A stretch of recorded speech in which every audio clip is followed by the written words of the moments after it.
In June of 1980, the people of Tennessee were witness to a transportation project of major proportions. Under contract to the Tennessee Valley Authority, the VSL Corporation successfully transported and installed a 2 million pound reactor pressure vessel for the Phipps Bend nuclear power plant in eastern Tennessee. Measuring 80 feet in length by 26 feet in diameter, the RPV was the heaviest load ever moved along U.S. public roads. The transport and installation of the heavy components took only a few weeks.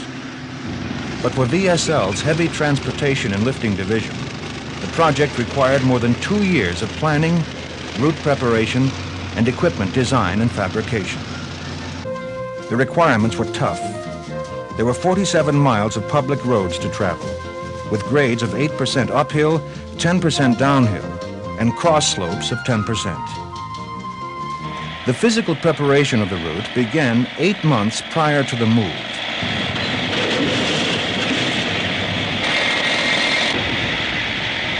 In low clearance situations, new poles were set to lift power lines. 11 bridges along the route were reinforced by steel shores placed on concrete bearing pads beneath the bridge decks. For the 3 land and water exchanges, special leveling docks were constructed during the winter low water period.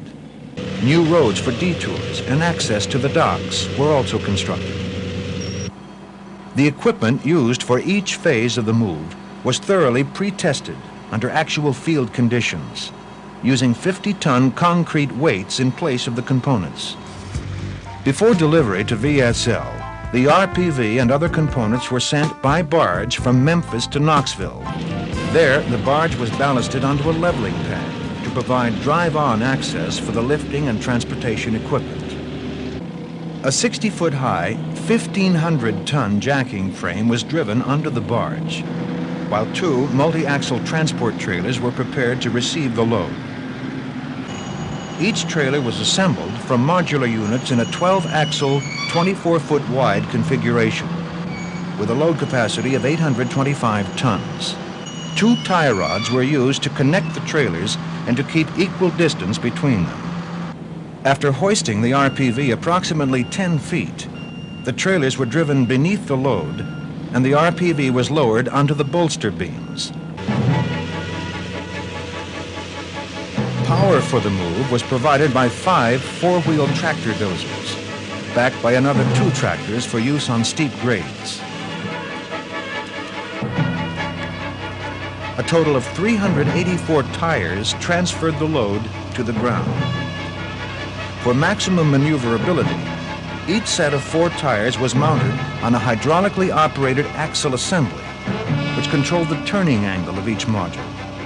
An hydraulic leveling feature automatically adjusted to irregular surfaces, grades, and side slopes.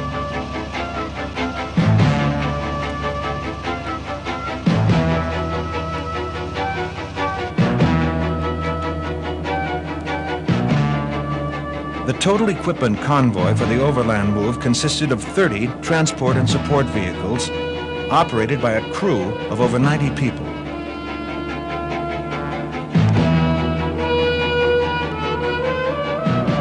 Once on the Tennessee highways, the convoy spanned a distance of 2 miles. Along the route, it was often necessary to cross underground lines and culverts that could possibly collapse under the load. In these instances, portable steel ramps were employed. Where there was insufficient clearance beneath an Interstate 40 bridge, a 100-foot detour road was built. The first leg of the overland journey ended at Cherokee Lake, where the trailers were rolled onto a special sectionalized barge. This barge was assembled from modular units brought in on 43 separate truckloads. At Melinda Bridge, the barge was again ballasted onto a special leveling dock, and the convoy rolled off for the final 20 miles to Phipps Bend.